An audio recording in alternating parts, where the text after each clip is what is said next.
Master weapon भाग 5 विश्वास का टूटना और पहला बड़ा हमला। अकादमी के बाहर बना वो काला निशान अब धीरे धीरे फैलने लगा था। जमीन काली पड़ रही थी, जैसे उसमें से जीवन खींचा जा रहा हो। आरव, कृष और रुद्र उस निशान के सामने खड़े थे। हवा भारी हो चुकी थी। ये सामान्य नहीं है, आरव ने धीरे से कहा। अंधकार का फैलाव। अचानक वो निशान चमकने लगा और उसमें से काली धुंध निकलने लगी।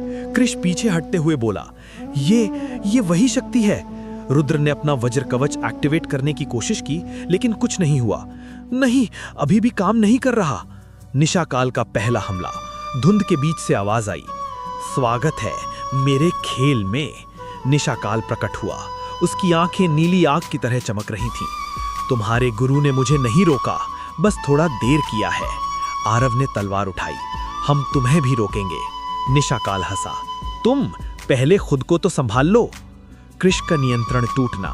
अचानक कृष के सिर में तेज दर्द हुआ। उसकी आंखें धीरे धीरे काली होने लगीं। आरव चिल्लाया, कृष खुद को संभालो, लेकिन बहुत देर हो चुकी थी। कृष अब पूरी तरह निशाकाल के नियंत्रण में आ चुका था। अब मैं तुम्हारा दोस्त नहीं, तुम्हारा अंत हूं। दोस्त बन गया दुश्मन। कृष ने छाया खंजर निकाला और सीधे आरव पर हमला कर दिया। धड़ाम! आरव मुश्किल से बचा। कृष, ये तुम क्या कर रहे हो? लेकिन कृष सुन नहीं रहा था। उसकी हर चाल पहले से ज्यादा तेज और खतरनाक थी। रुद्र की परीक्षा। रुद्र गुस्से में आ गया। मैं उसे रोकूंगा। वो आगे बढ़ा, लेकिन उसकी ताकत साथ नहीं दे रही थी। कृष ने एक ही वार में उसे गिरा दिया। तुम अब कमजोर हो चुके हो। रुद्र जमीन पर गिर गया। अब मैदान में सिर्फ आरव खड़ा था। एक तरफ उसका दोस्त, दूसरी तरफ निशाकाल। निशाकाल बोला, देखा, मैंने कहा था मैं तुम्हें अंदर से तोड़ूंगा। आरव का संघर्ष। आरव की आंखों में आंसू थे। मैं अपने दोस्त से नहीं लड़ सकता। लेकिन तभी मास्टर विपन की तलवार चमकी। एक हल्की आवाज आई, सच्चा योद्धा सही और गलत के बीच फैसला करता है। आरव ने अपनी आंखें बंद की। मुझे मजबूत बनना होगा। नई शक्ति का जागरण। अचानक आरव के शरीर से आग की नई ऊर्जा निकली, पहले से ज्यादा तेज, ज्यादा शक्तिशाली। ये क्या? निशाकाल भी हैरान हो गया। कृष से मुकाबला।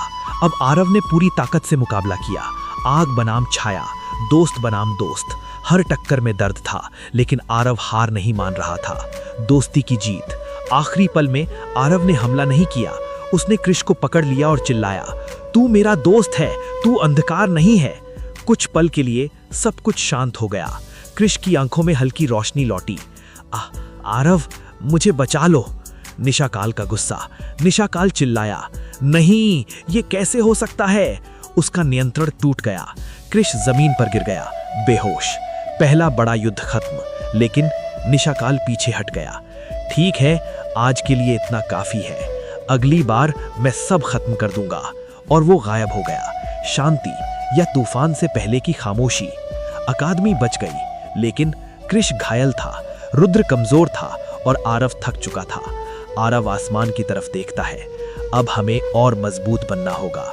भाग 5 समाप्त। आगे क्या होगा भाग 6 में? क्या कृष पूरी तरह ठीक होगा या फिर से अंधकार में जाएगा?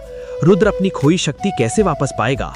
और क्या निशाकाल अगली बार और भी खतरनाक रूप में लौटेगा? अब कहानी और भी गहरी हो रही है। असली ताकत अब सामने आएगी। मास्टर विपिन भाग 6। खोई हुई शक्ति और रहस्यमयी गुरु। रात शांत थी, लेकिन एकेडमी के अंदर हर दिल में तूफान चल रहा था। कृष बेहोश पड़ा था। रुद्र कमजोर हो चुका था और आरव अकेले सब संभालने की कोशिश कर रहा था। कृष की हालत। कृष को एक कमरे में लिटाया गया था। उसकी सांसें धीमी थीं, चेहरा पीला पड़ चुका था। आरव उसके पास बैठा था। तू वापस आएगा, मैं तुझे कुछ नहीं होने दूंगा। अचानक कृष की उंगलियां हल्की सी हिली। आरव। आरव तुरंत झुक गया। मैं यहां हूं, कृष ने धीरे से कहा। वो अभी भी मेरे अंदर है। ये सुनकर आरव का दिल दहल गया। अंधकार का बीज। कृष के शरीर में निशाकाल ने अपनी शक्ति का एक हिस्सा छोड़ दिया था। वो पूरी तरह गया नहीं था। अगर मैंने कंट्रोल खो दिया तो मैं फिर हमला कर सकता हूं, आरव ने दृढ़ होकर कहा। इस बार हम तैयार रहेंगे। रुद्र की कमजोरी का रहस्य। दूसरी तरफ रुद्र बार बार अपना वज्र कवच एक्टिवेट करने की कोशिश कर रहा था, लेकिन हर बार असफल हो रहा था। मेरी ताकत खत्म क्यों हो रही है? तभी अकेडमी की पुरानी लाइब्रेरी में एक किताब खुद ब खुद गिर गई। रुद्र ने उसे उठाया। उसमें लिखा था, जब योद्धा का मन डर से भर जाता है, उसकी शक्ति उसका साथ छोड़ देती है। रुद्र चौंक गया। तो ये डर है जो मुझे कमजोर बना रहा है? नई तलाश, समाधान की खोज। आरव ने फैसला लिया, हम ऐसे नहीं जीत सकते, हमें किसी और की मदद चाहिए। कृष और रुद्र ने उसकी बात मानी। तीनों ने तय किया, वे एक ऐसे व्यक्ति को ढूंढेंगे जो इस अंधकार को समझता है।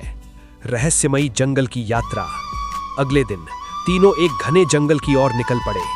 कहा जाता था कि वहां एक प्राचीन गुरु रहते हैं जो आत्मा और अंधकार दोनों पर नियंत्रण रखते हैं। जंगल अजीब था, पेड़ हिल नहीं रहे थे, पक्षी चुप थे और हर तरफ सन्नाटा था। अचानक हमला। जंगल के बीच अचानक जमीन हिली, कुछ काले जीव बाहर निकले। ये निशाकाल के दूत हैं। रुद्र डर गया, लेकिन इस बार उसने खुद को रोका। नहीं, मैं डरूंगा नहीं। रुद्र की वापसी। जैसे ही उसने डर को हराया, उसका वज्र कवच अचानक एक्टिवेट हो गया। हाँ, अब वो पहले से भी ज्यादा मजबूत था। उसने एक ही बार में कई दूतों को हटा दिया। आरव मुस्कुराया। यही है असली ताकत। अचानक एक तेज रोशनी फैली और एक बुजुर्ग व्यक्ति उनके सामने प्रकट हुए। लंबी सफेद दाढ़ी, शांत चेहरा और आंखों में अजीब सी गहराई। मैं तुम्हारा इंतजार कर रहा था।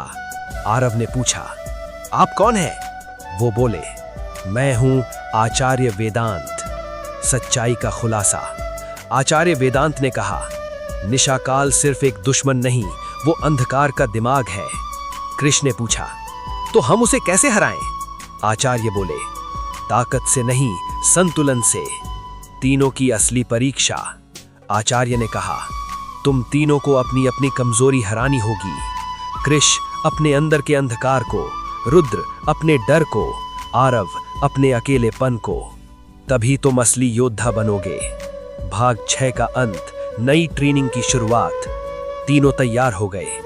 हम सीखेंगे और जीतेंगे। आचार्य वेदांत मुस्कुराए। तो फिर असली ट्रेनिंग अब शुरू होती है। आगे क्या होगा? भाग 7 में तीनों की खतरनाक ट्रेनिंग शुरू होगी। कृष अपने अंदर के अंधकार से लड़ेगा और आरव को मिलेगा एक नया रहस्य।